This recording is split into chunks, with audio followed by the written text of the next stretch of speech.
All right, very good morning to everybody this morning.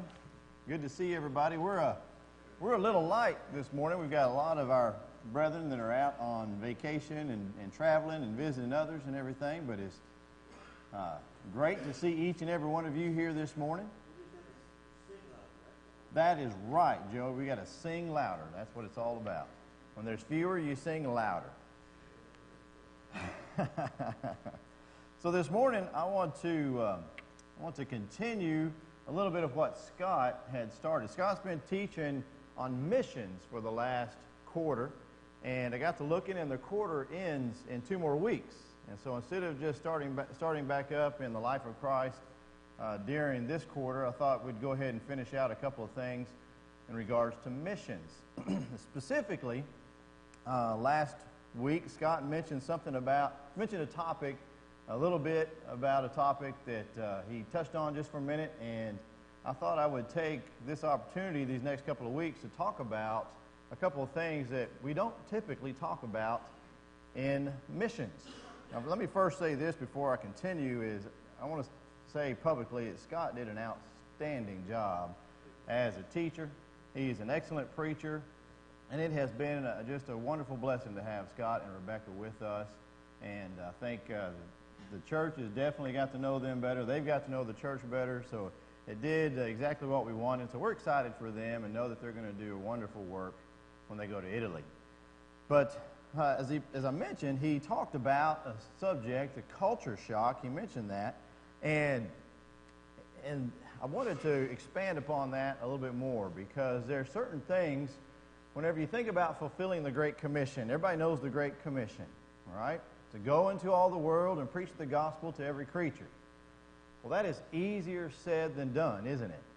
For any of you who tried to evangelize, to go out and fulfill the Great Commission, it's hard enough for us to walk across the street to talk to our neighbor sometime, isn't it?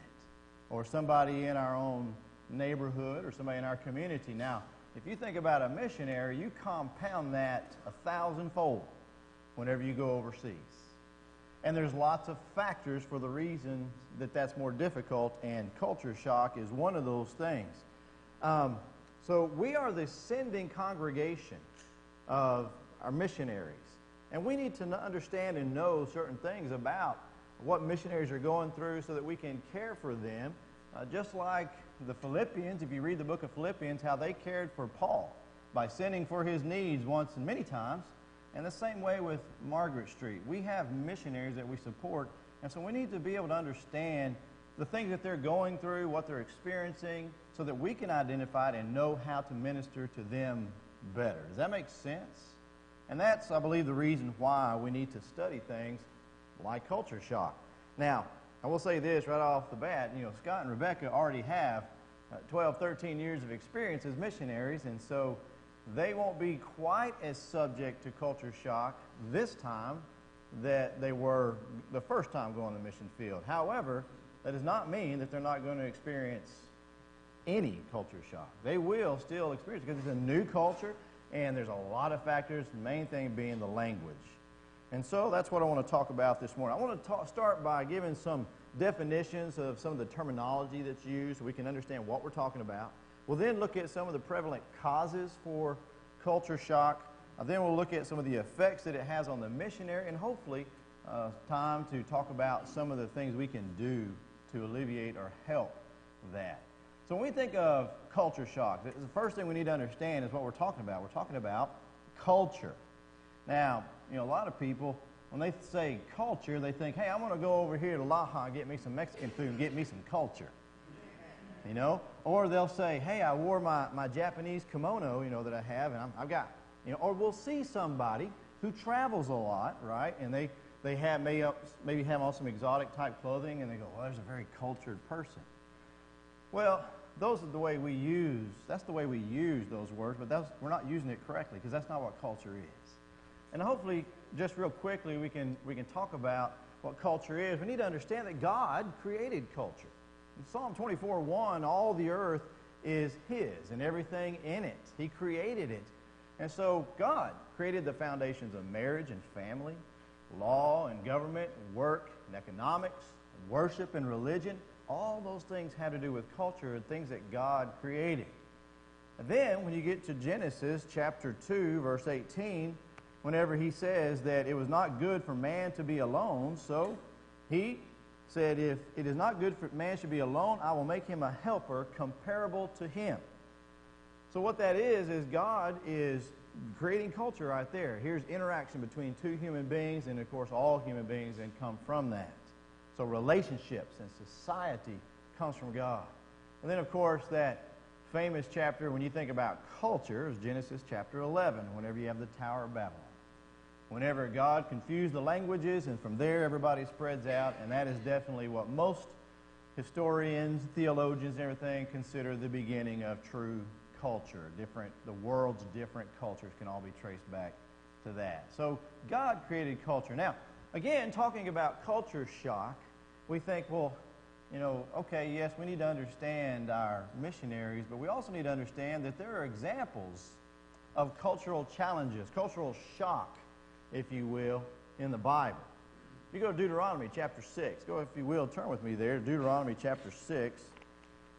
And I want you to notice something that the children of Israel are about to go through. God is setting them up to understand what they're about to go through. They're about to experience culture shock.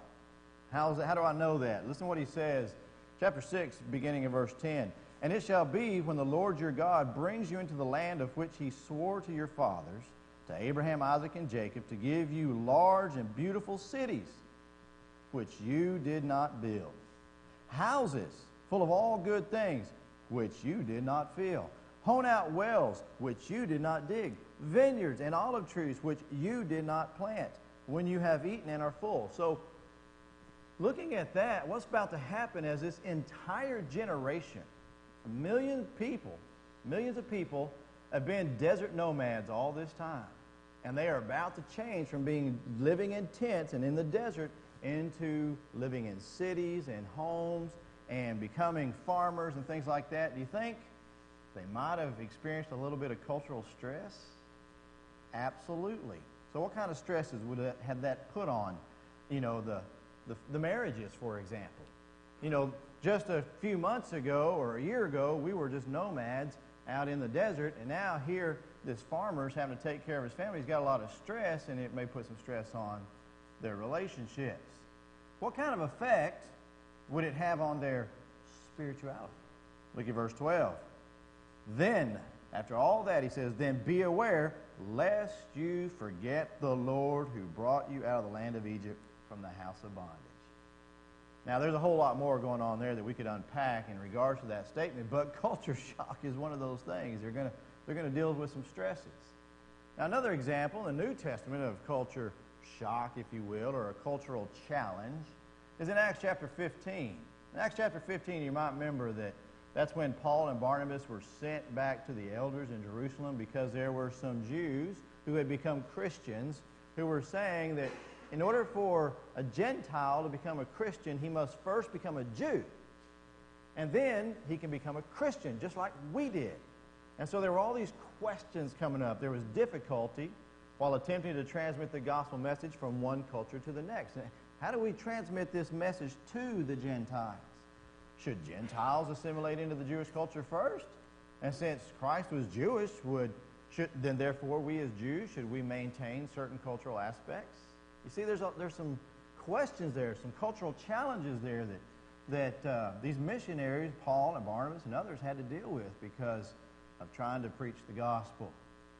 All right, so when you consider these things, and hopefully it makes a little bit more sense that if you start thinking about culture, what it is, culture is a social framework in which we live in. I know these are some bigger terms and stuff. Joey doesn't like it when I use big words, but I'll try to keep it simple. It is everything that an individual might do, think, and express, all right? It is shaped by the culture in which he exists. So, being a Southern boy, I'm going to have a certain accent. I'm going to eat certain foods. Scott touched on that last week. We're going to act in certain ways. There's certain ways that people talk to each other and interact. Spatial differences, as far as how much distance is personal space and things like that. that you experience. Lori said that. There's a big difference coming from the north to the south. While in turn, as it continues, the culture is shaped by the individual's expressions, thoughts, and actions. So it's kind of a what's the word, reciprocal thing, whereas both of them are shaped. You're shaped by the culture you live in, and you shape the culture that you live in. Now, it's kind of weird when you think about it, but that's how culture works, and that's what culture is. That's why you can't go get you some culture by eating Mexican food. It is what you are, and so it's everything that has to do. So it is the sum, here's some big words, Joey, the sum of distinctive characteristics of a person's way of life. In other words, everything you are and everything you do. You can eat pizza and be Italian all you want to, brother. Integrated system of learned patterns of ideas, values, behaviors, products, institutions, character. In other words, your environment. Okay, those are some big words. Let's make it simple. I like pictures. Show me the picture. This is culture. Your culture is everything that you think, know, or do. You affect the language affects you. Religion, law and politics, social structure, values, education, technology, it all affects culture. So these are important things to understand before we continue and start talking about culture shock. So when we get into culture, now when you really think about culture and going into different places, this is typically what we think of. Now these exotic dress, exotic way that people act, the things that they do, and you just look at that picture there and you see a lot of different things. Imagine going to some of those countries. You're going to experience some things that are completely different than you've ever seen or known before. And that's where culture shock comes in. Now, again, when you think about going into an unfamiliar world, then we need to define what we're talking about here. So we talk about culture shock. And last week, Scott said, when you think of shock, you think of something that's like something just gets your, but it's actually deeper than that. It's more emotional and can last a lot longer than just a shock. When somebody shoots off a gun, what does everybody do? Or a balloon pops, right? That's a shock. But it's over, it's done, and you move on. Culture shock really is a misnomer, and we're going to talk about that because of what it's called. So let's talk about what dictionaries and stuff say is culture shock. The Oxford Dictionary says it's the feeling of disorientation. It's experienced by someone who is suddenly subjected to an unfamiliar culture, a way of life, or set of attitudes. So again, if you're moving from the north to the south, you can experience that. Andrea told me she experienced culture shock moving from South Florida to Texas, just because we're like a whole other nation in ourselves there. And the way people talk, the way people act is a lot different.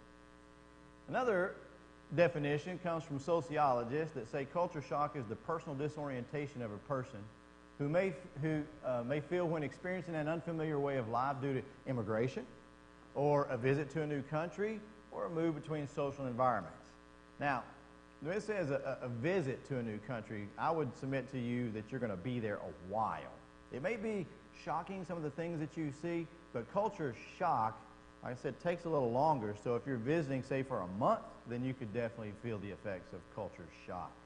But especially people who are immigrating to a new country or who have moved between social environments, again, north to south, out to Texas and things like that. And then there's one other that I want to share with you. This is a university resource that I think does a pretty good job explaining what it is. Culture shock comes from the natural contradiction. This is something that happens in your mind between our accustomed patterns of behavior and the psychological conflict of attempting to maintain those patterns. So there's a conflict. It's like, this is what I always do. This is how we always do it. But something out here is causing a conflict because nobody else is doing it that way. You're trying to maintain those things, and it doesn't work. For example, that's why whenever you will see an American will walk up and put his hand out to a Japanese, what's a Japanese going to do? Right? Or a Chinese, It's a different custom. So you've got to learn, what do we do here? There's all kinds of things that are involved in this. That's why I wanted to look at it this morning and help us understand that not everything that we do, think, feel, act, believe transfers or translates over into the host culture. So what happens, how you may think, feel, act, do, or whatever, doesn't always work in wherever you're going. Yes, Scott?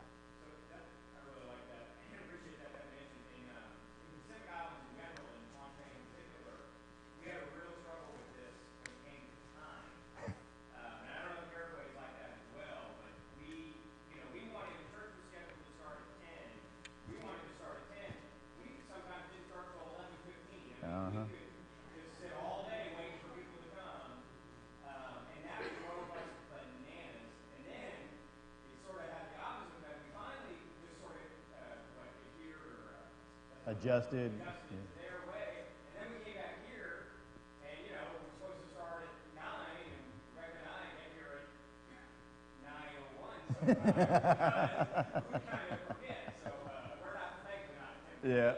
But that's really because you will drive yourself crazy trying to make a square peg fit in a round hole. Well, you exactly explained the point I want to get into now of why this is important that we learn this. This is why it's important that a sending congregation understands these things. Let me just ask a quick question. So, Ted, do you have any plans in your near future to become a missionary? To go to a foreign country? I didn't think so. How about you, Jim? So you're sitting there thinking, why does this matter to me? What difference does it make? I'm not going to be a missionary. God bless Scott and Rebecca for doing it, and Scott, Tommy, and all the others we have. I ain't doing it. Why do I care about this? Here's why.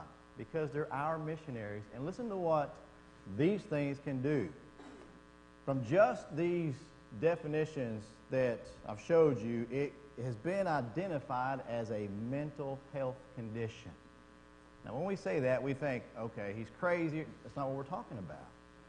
We're talking about, for example, listen to what can happen, the prognosis of what can happen in culture shock. It could lead to depression, withdrawal, fatigue, isolation, and I'm going to get into some more things here real soon. Folks, those are conditions of mental health. Now, another doctor says that good mental health is a sense of physical and mental well-being. Not just the absence of illness, but feeling positive, satisfied, content, productive, and fulfilled. Listen, why is it important that our missionaries feel good and positive and everything is good? Why is it important? It begins with the letter E and ends with evangelism, right? Evangelism. They won't be able to do their job as well if they feel debilitated, if they're depressed or dealing with fatigue. So we'll get into that and explain this just a little bit more. Because really, like I said, culture shock is kind of a misnomer. It's not a real good name for it. Missiologists and anthropologists and sociologists all use different names for this. They use the word cultural stress, because that's what it really is. You're in a cultural stress. It's ongoing. Or the acculturation process. That's another word you could use for getting accustomed to something or adjusted. Cultural pressure, cultural fatigue, cultural friction. So in reality, it is more than just a shock. Shock is something that happens and then it typically goes away. Essentially, it is a mental health issue. And this is why we wanted to share this with you and talk about this, because it felt like it was very, very important to understand. Now, why? Why do people experience this shock or this stress or this fatigue? Well, I hinted on this already of all the things that you say or do. We, for example, in the United States, we are what's called an automatic door society. Now, this is changing. It's not necessarily that way as it was a few years ago, but back, let's say, 50 years ago, we were definitely an automatic door society. What do I mean by that? When you walk up to a grocery store, what do? When you walk up to and you see that door, what do? You just keep on walking, don't you? You don't even hesitate. You might, if the door doesn't open for a second, you might stop a second, but you don't put your hand out. You don't go to push or pull. You see, most societies don't have automatic doors. That's why I say it's changing nowadays. There are more and more. But you get into some societies over in Africa and South America and things like that, there's not automatic doors. There's a door handle. So when somebody sees a door and there's no door handle, they're going to start looking, how do I push, what do I do here? See, our instinct is just keep on walking.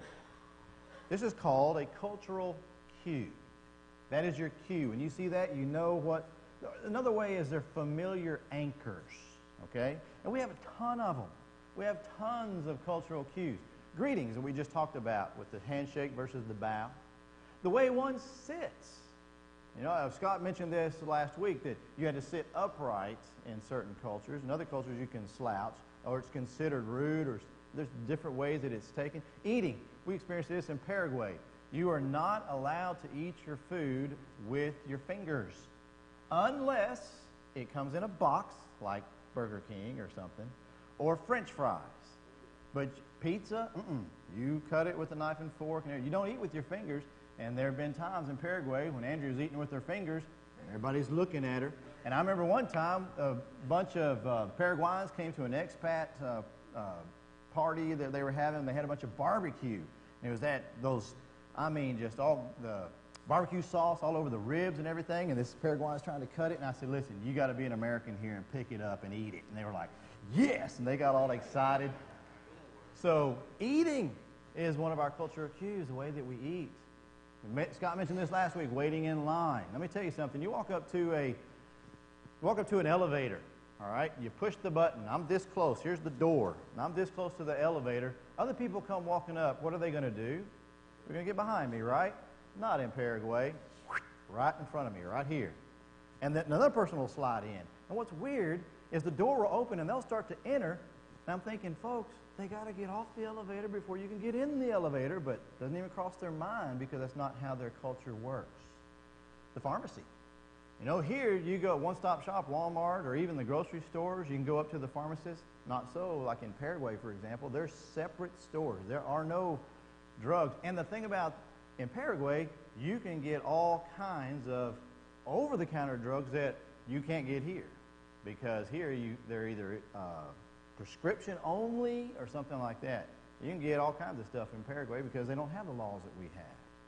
Groceries. This is the thing that Andrea actually enjoyed, is having to go to different stores to get different things. You know, here we go to the grocery store, we get everything. Meat, potatoes, eggs, whatever. Not so in other countries. In other countries, you have to go, depending on the country, you have to go to different stores. Getting gas. I love this in Paraguay. I didn't ever have to get out of my car because you are not allowed to pump your own gas. There's always an attendant, and they'll pump it for you. They'll give you change right back, and off you go. I pulled up here in the United States, and I'm sitting there waiting.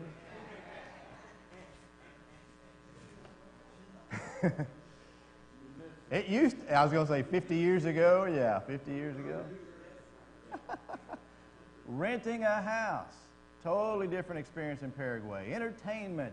For example, just how you greet people and entertain. I love one of the things they say in Paraguay is they say, thank you for receiving us in your home. It's just so kind. I love that. The way you dress, the way you enter a home. You know, there's some homes you have to bow before you enter. Some you have to take your shoes off. There's just different ways, even just entering a home. Even in Paraguay, you don't knock on the door. That's considered rude. You stand outside and you just wait. And they'll finally come and answer. Gestures, you know, like we do this. Let me tell you something. That is vulgar and offensive in other countries. You don't do this. For a lot of times we'll do this. In Paraguay, you do this. Say, can you come here, please? Because if you do this, it's really bad. There's all kinds of gestures. I wish I could think of some of the other, but gestures, you have to be super careful with gestures in other countries. Now, the reason I'm telling you all this, personal space, I'll never forget in Paraguay, Pedro Martinez, and is that right? The little one. He would get right up in my face, and that's just the way they talk. And you're looking at each other like this. Yes, I think yes.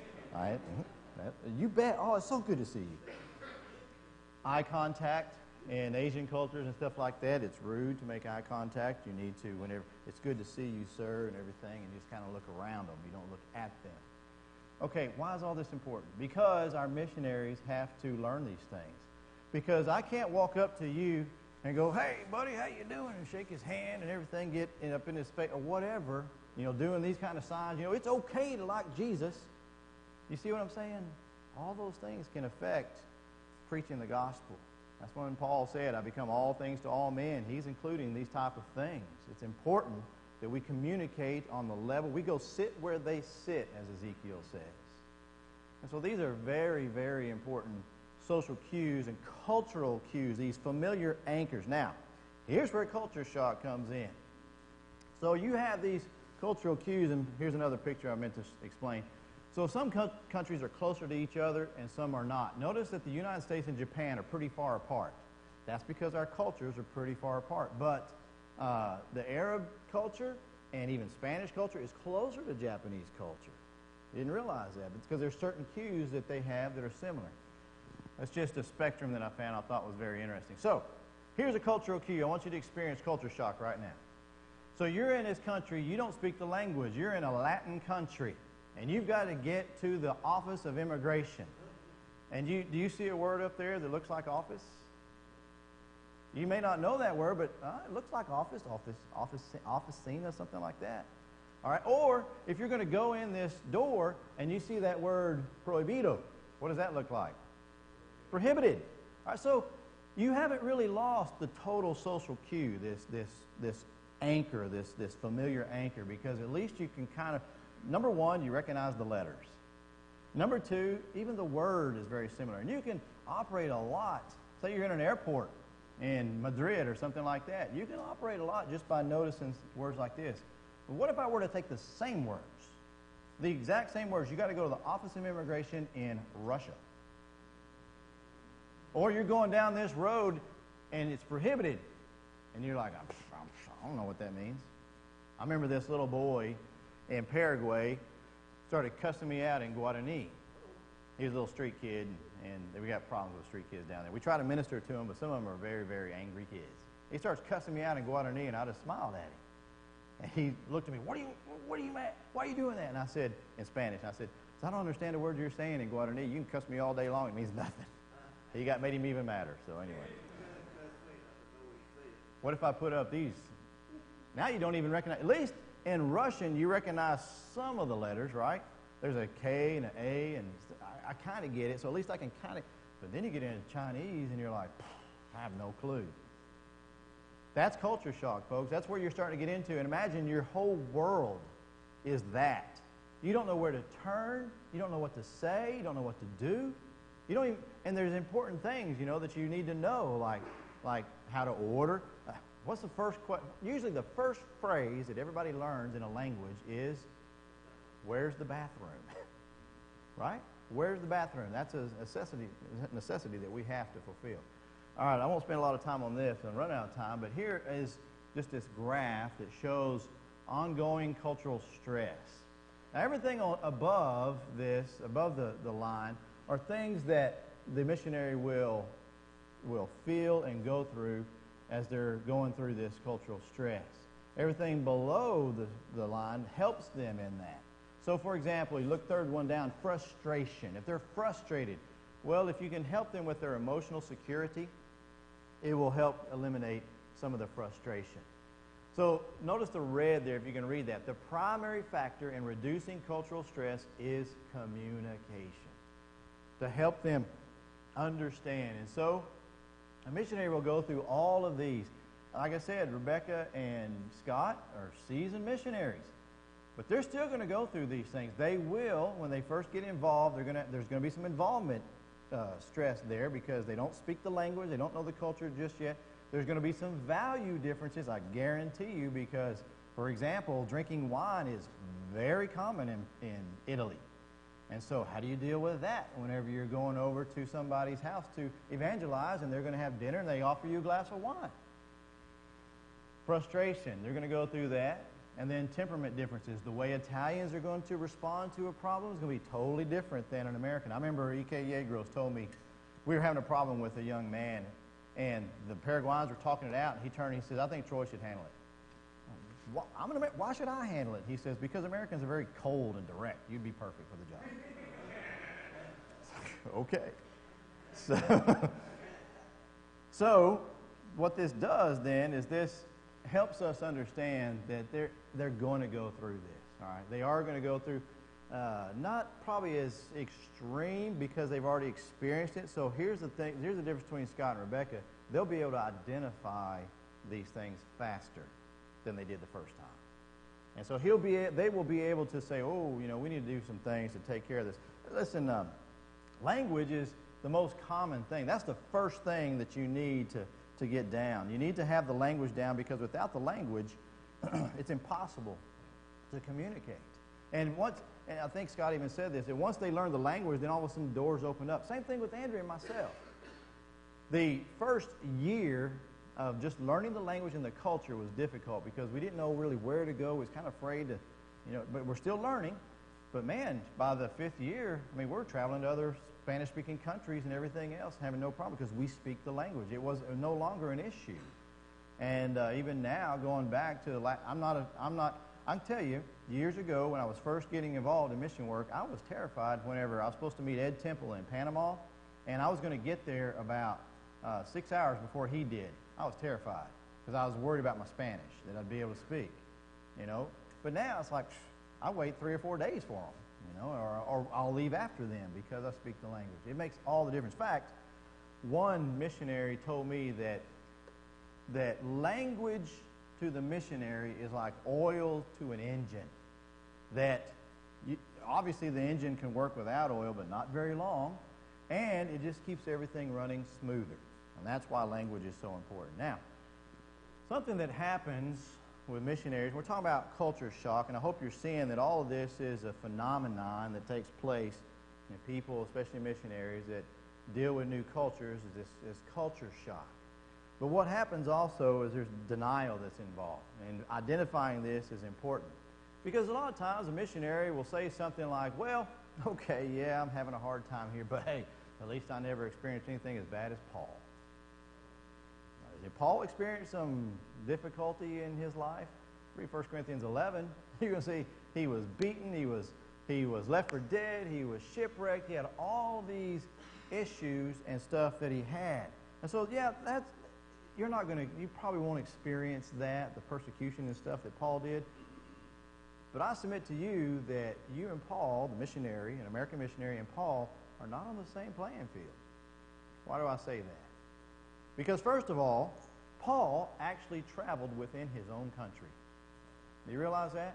He was a Roman citizen. He was in the Roman Empire, which stretched all the way from Spain down to Africa, so he could go from Jerusalem to Corinth, to Rome, even to Spain. Remember, he wanted to go to Spain because he's a Roman citizen. He could just pass through. He didn't have to have a special passport. Now, you did have to have papers, but not a special passport to leave. He wasn't leaving the country.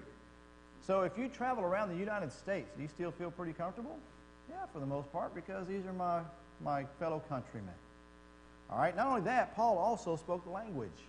You get into Acts 22, verse 27 and 28, and then 37 and 40. One, he says, I'm a Roman citizen. And you remember when he was arrested, he started speaking Greek to the guard, and the guard turned around and says, you speak Greek?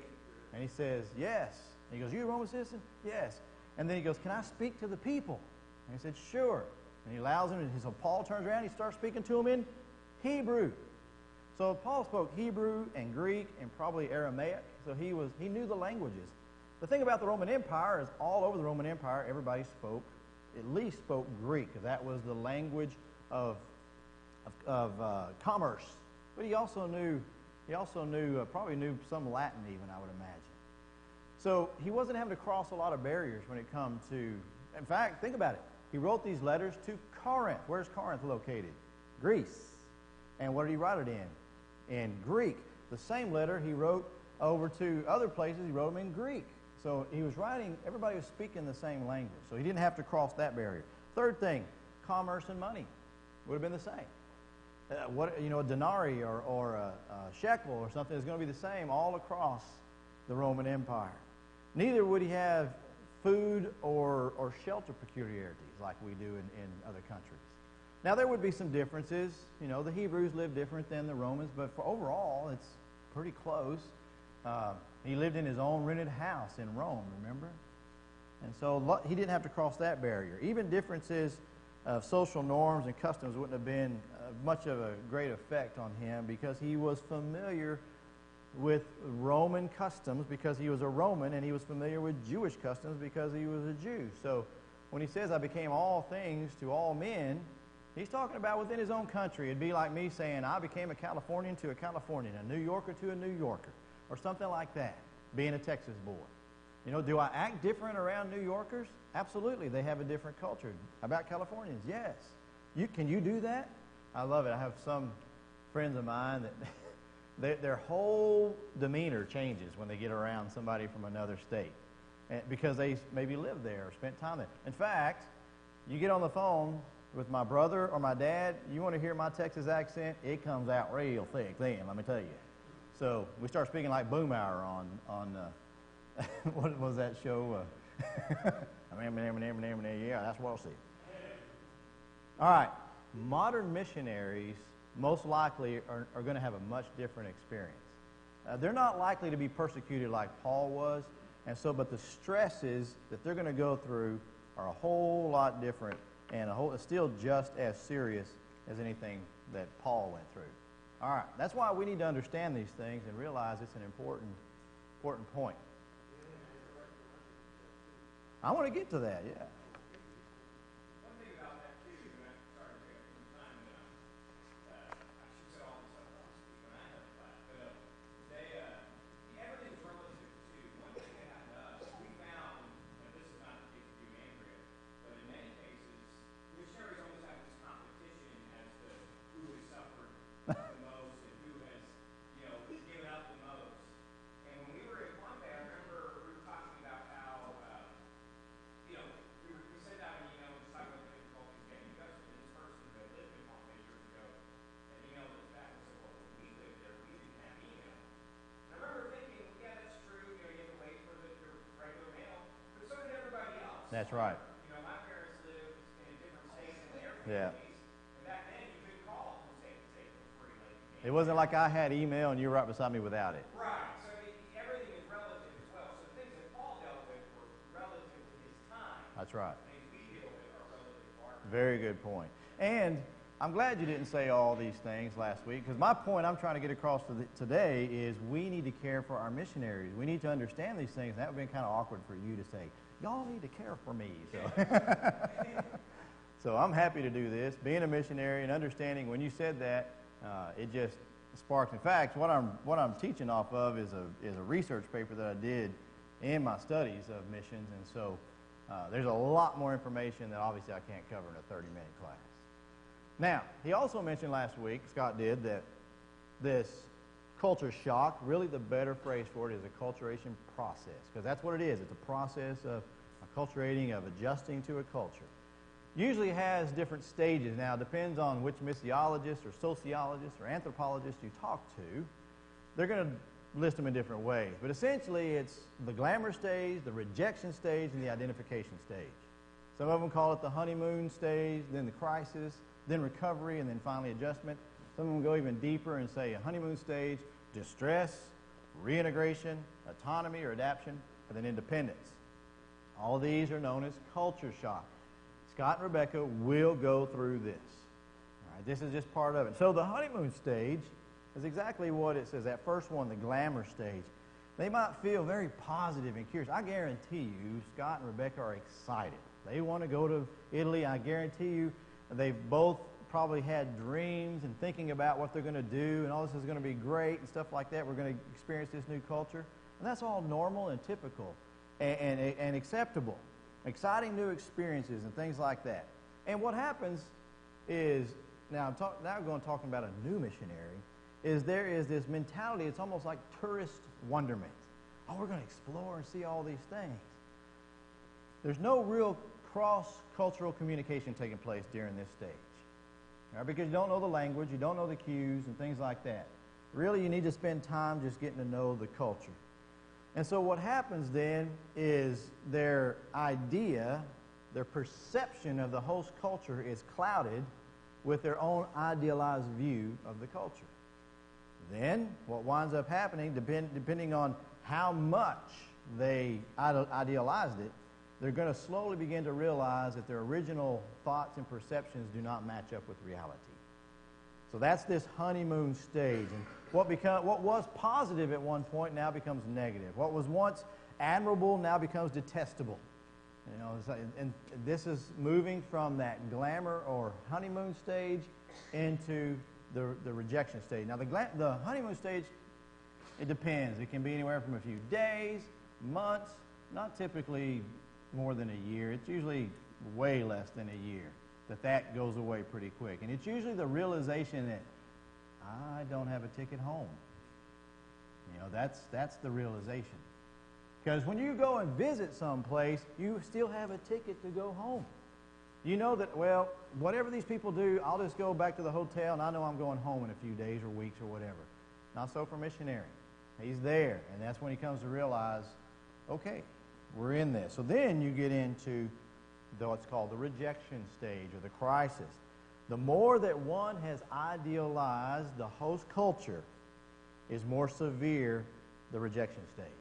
So if I have this idea, and I'm going to use Italy just as an example, because I love Italian culture, Italian food. I love, me encanta el lenguaje, todo.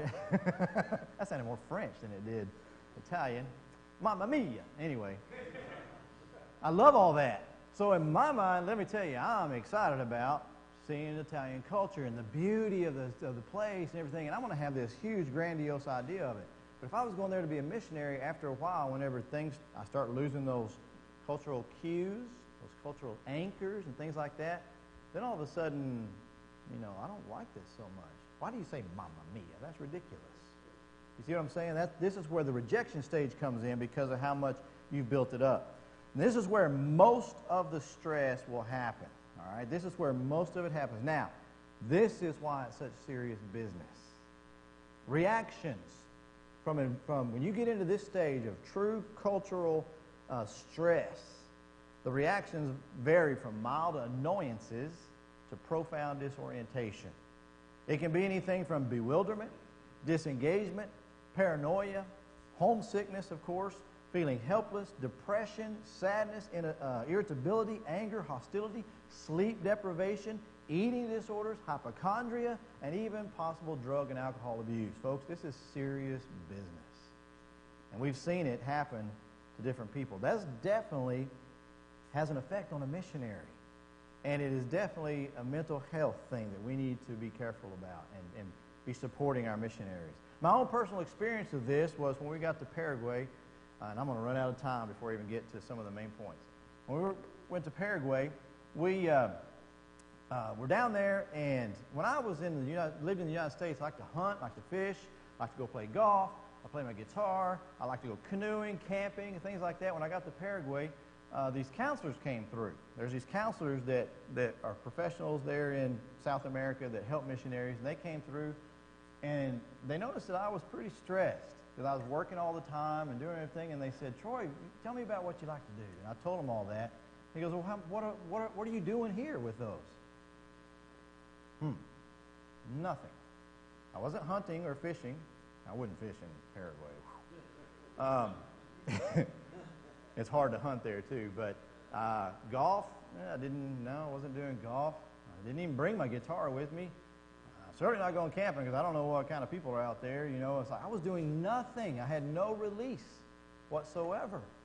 And so I brought my guitar with me, and that started making a difference. And that's why, one of the reasons why I got involved in martial arts. You might remember I was doing that because that was my release. That was something I could do. That was something that was mine, and it helped with my own mental health because uninterrupted stress leads to exhaustion sooner or later, and that exhaustion will break a person down. So what winds up happening, I got just a couple of minutes, what winds up happening is these missionaries will respond in about 3 different ways, and I'm going to pick up on this next week, and we'll go further with this and explain why we need to know more about culture shock, and we'll spend the first 15 minutes finishing this up, and then I'm going to talk about strategy of a missionary next week. But they'll respond in 3 ways. They'll either A, go home, B, withdraw, or 3, go native. And that's a very interesting one. We'll talk about that next week. But the going home, I want to say this real quick about a missionary that comes home.